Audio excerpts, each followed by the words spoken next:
Assalamualaikum warahmatullahi wabarakatuh. Indonesia mulai bergeliat. Satu persatu kegiatan ekonomi mulai berputar kembali. Setelah PSBB dihentikan secara bertahap, tempat ibadah, perkantoran, tempat wisata, dan pusat perbelanjaan mulai kembali dibuka.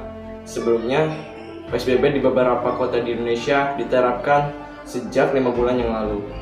Penurunan jumlah zona merah di Indonesia menjadi dasar mengapa diberlakukannya new normal di Indonesia ini.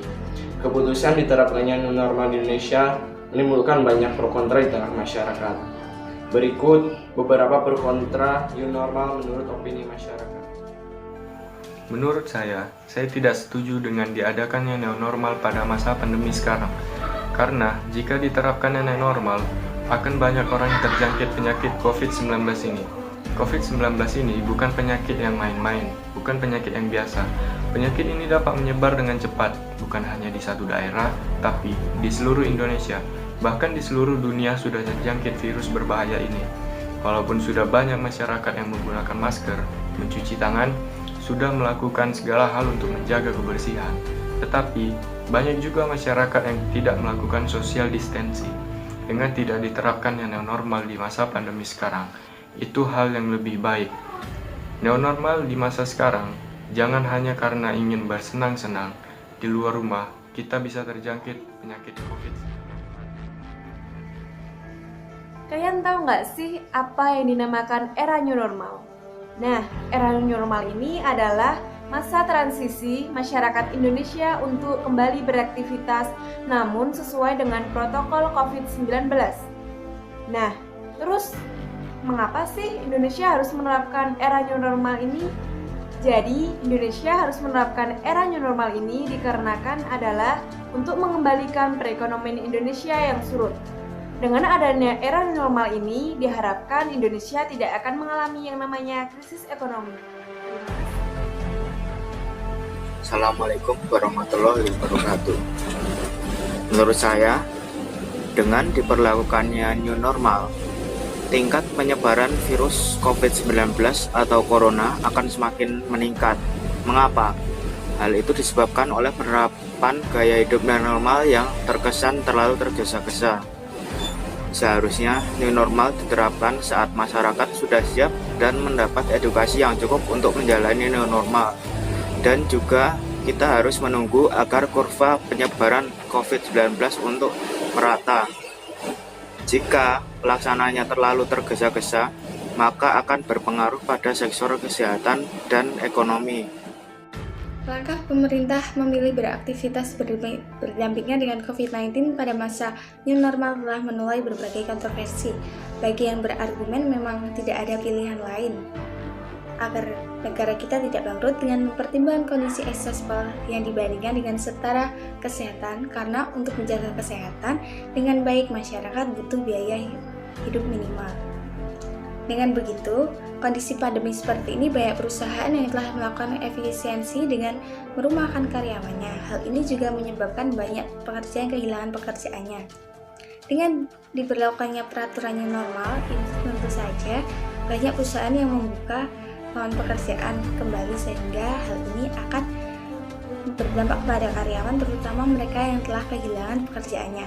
Dengan new normal diharapkan akan kembali berputar perekonomian, bergerak seperti biasa, dan dengan begitulah nilai rupiah akan semakin.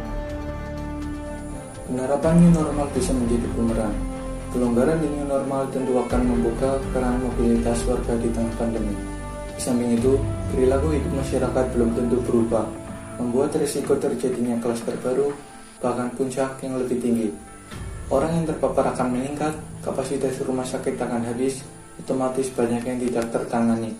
Bahkan, dokter dan rumah sakit tidak akan bisa menangani semua pasien jika grafik pertumbuhan orang yang terpapar COVID meningkat. Kemudian masyarakat kita kurang awareness terhadap sekeliling. Bahkan, banyak yang melanggar protokol kesehatan. Tingkat kejujuran juga masih diperhitungkan. Banyak masyarakat yang tidak segera melapor saat merasakan gejala yang sama seperti COVID. Mereka takut akan dijauhi, bahkan dikucilkan oleh orang yang di sekelilingnya. Kebijakan new normal yang mulai diberlakukan pada bulan Juni 2020 lalu di Indonesia, menurut saya membawa dampak yang positif, terutama di bidang ekonomi.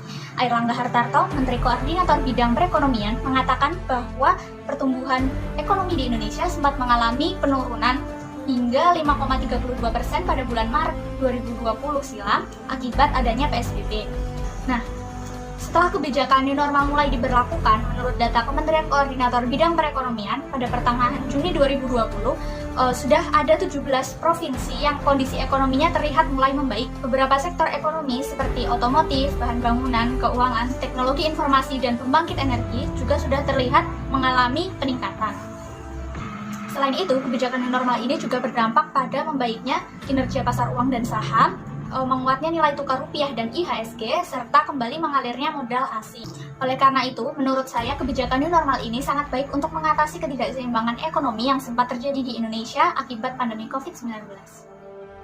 Dengan diterapkannya peraturan new normal baru-baru ini, tentu saja kegiatan bisnis di Indonesia akan berjalan seperti biasa. Dan dengan demikian, tentu saja hampir seluruh sektor industri akan beroperasi kembali.